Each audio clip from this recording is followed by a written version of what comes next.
Welcome everyone, it's Dr. Shiva Ayadure. Today we're going to be talking about kale and cardiovascular health. Kale is a very nutrient-dense vegetable. So first of all, we're going to look at the cardiovascular system. There are three subsystems on how your heart works. The physical heart here. It has a blood vessels, which are known as a vasculature, and then the blood, the stuff that the heart pumps and that goes through these blood vessels. Now the heart is a powerful muscle which is responsible for pumping the blood, the oxygenated blood it receives from the lungs. Oxygenated blood gets pumped throughout your body, these arteries through all the capillaries. As your body consumes that oxygenated blood, it becomes deoxygenated, which gets pumped back to your heart, which then sends it up to the lungs, which gets oxygenated, and the process continues, and so on. Blood is not just the red stuff, which is a red blood cells, which carries oxygen, but blood also includes the white blood cells, very important white blood cells, which support your immune system. So heart health is important for immune system function, plus your circulatory system. The lining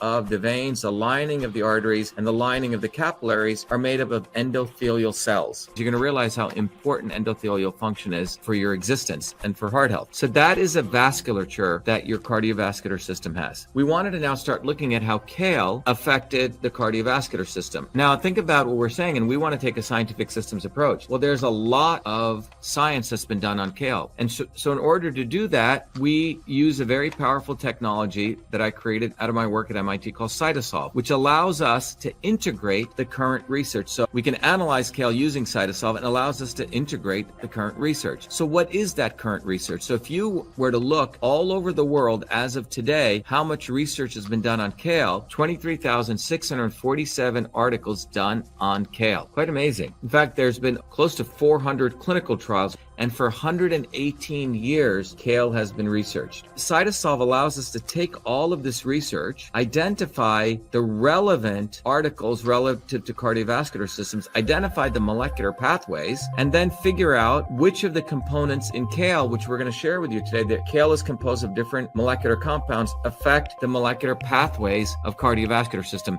I wanted to let you know that we use the technology here. We've helped many companies over the last 16 years, a lot of smart, innovative companies, but we decided with all the mathematical models we've created, why don't we try to use this to compute the best product we could think of from the science out there for reducing pain and inflammation, pain and discomfort. And that resulted in us creating MV25 using Cytosolve. We're going to have more products that are going to be coming, but let me just show you what MV25 is about for those of you who haven't heard about it. But this is using Cytosolve in a beneficial way, not to just do research, but find combination therapies. Hi, I'm Barbara Ann. My hands would cramp up so that I couldn't hold cards or knit or crochet, and they would go like that. And I'd have to use this when I played cards with my grandkids. And I started taking that MV25. After a bit, I was able to hold cards in my hand. Very little cramping, hardly at all anymore. MV25. Hi, my name is Sandy. I'm a Taekwondo instructor. I tore my ACL during Taekwondo. I had a lot of pain and limited mobility. I've been taking the MV25 for about 6 months now. After the first week, I noticed a big difference. After the second week, almost literally no pain. My name is Jeremy, and I suffer from a lower back problem. Hurt my back at work years ago, and I can go to the chiropractor, do all kinds of different things, and nothing seems to help. And I decided to try MV25. I didn't notice a difference immediately, but within a few days the pain went away, and it stayed away. I've continued to take it, and even when I do things that I shouldn't do, it seems to go away a lot quicker than it ever did before. It's clean food certified. It's made in the US. If you go to BAShiva.com, right on the shop, you'll click there, or you can go right to mv25.life, either way. And then from there, you can click on the bottle and you can order. Please take advantage of it because first of all, it's going to help you. It's going to help our movement, and it really supports the fact that we want to take science-based approaches to natural products. Now we want to look at kale. First of all, kale's got macronutrients. So it's got fiber, it's got a lot of protein, and 9 essential and 9 non-essential amino acids, a lot of fat, relatively. Now, it has a lot of micronutrients, 5 key carotenoids, 5 other key vitamins, and we got 5 key minerals, 6 key bioflavonoids. That gives you the 21 21 molecules. Here are the 7 nutrients in kale that are good for cardiovascular health. The next thing I want to talk about is what are the health benefits of kale. Kale is very, very good for skin health. It's good for heart health. It's good for gut health. It's good for liver health. It's good for eye health, and it's good for immune health. Now, what are the 8 biological effects? It's an antioxidant. At the biological level, it has an antioxidant effect on your body. It's anti-inflammatory, gastroprotective. It's anti-cancerous, probiotic for your gut, anti-hypertensive, lowers hypertension, anti-diabetic, anti-arteriosclerotic, which means it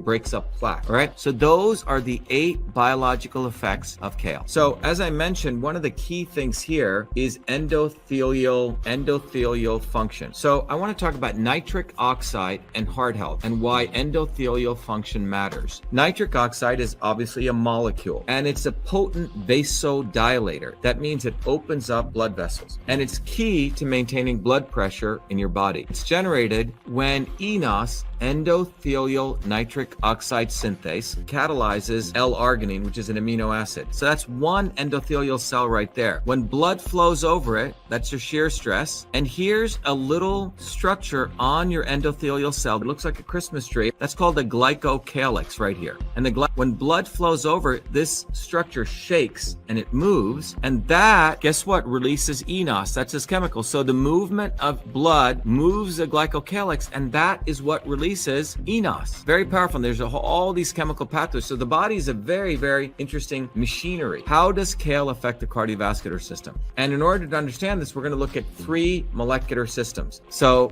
those molecular systems are known to affect anti-hypertensive effect, hypertension, anti-diabetic effect, and anti-arteriosclerotic effect, which means how does it affect? Now, to review, in order to understand, remember there are those 7 molecules. So these things work together to affect those 3 molecular systems. This is in one of those molecular systems, the anti-hypertensive system. The nitrate from kale is converted to nitrite by oral bacteria. So when you chew kale, it's very important to chew, and the nitrite decomposes to nitric oxide. And the nitric oxide activates this enzyme called soluble guanylyl cyclase, SGC. And SGC converts GTP to cGMP in the smooth muscles surrounding the blood vessels, and they lead to relaxation. The second system is the anti-diabetic effect, second molecular system. So how does this happen? Remember, endothelial dysfunction is caused by oxidative stress induced by superoxide and hydrogen peroxide. So when you have superoxide and hydrogen peroxide, not good chemicals in your endothelial cells. So right here, if you have superoxide here and hydrogen peroxide, this screws up your endothelial. This leads to endothelial dysfunction, and that leads to diabetes. That's not good. Now, what happens is, if you remember, quercetin and the vitamin E from the kale, they upregulate NRF2, very good molecule. And NRF2 promotes these 2 antioxidant enzymes, superoxide dismutase and catalase. And these 2 are very powerful enzymes which block superoxide and block hydrogen peroxide. And similarly, the vitamin E blocks the superoxide, so it neutralizes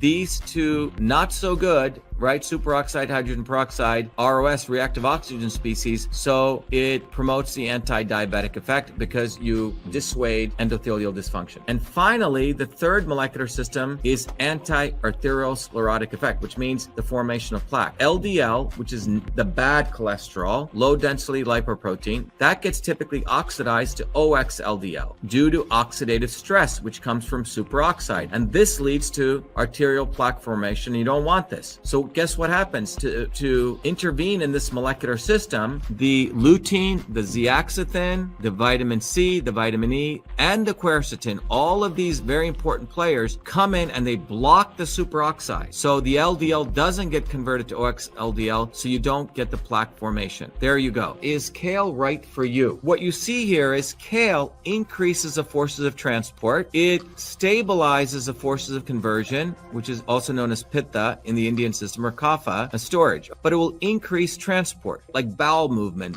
gas, bloating, when you have that. Now, question is, everyone asks me, well, how much should I take? So let's talk about that. How much kale should you take and what the current science says? Well, for heart health, which is the antihypertension piece, 15 grams of kale powder daily. Okay, that's from Ide et al. 2016. Kale for skin health, the curly kale extract, that gives you 1650 micrograms of carotenoids. Meineke et al. 2017. 13. For eye health, and which is really related to age-related macular degeneration, about 15 milliliters of a beverage containing oleaginous extract of kale. That's what they used here. Arnold et al. 2013. Now, given that background, I've talked about the great stuff of kale, how it can support your heart, but we also need to consider that kale, there are also some problems with kale, and there are 4 issues to consider. Well, if you are prone to certain allergies, be aware that too much of kale can cause, in certain people, certain skin rashes, hives. Not in everyone, but be aware of that. If you see skin rashes coming, be aware of that. The next thing is goiter, thyroid. Vegetables like kale, Brussels sprouts, cauliflower, very good for you, but they're known as goitrogens. If you have hypothyroidism,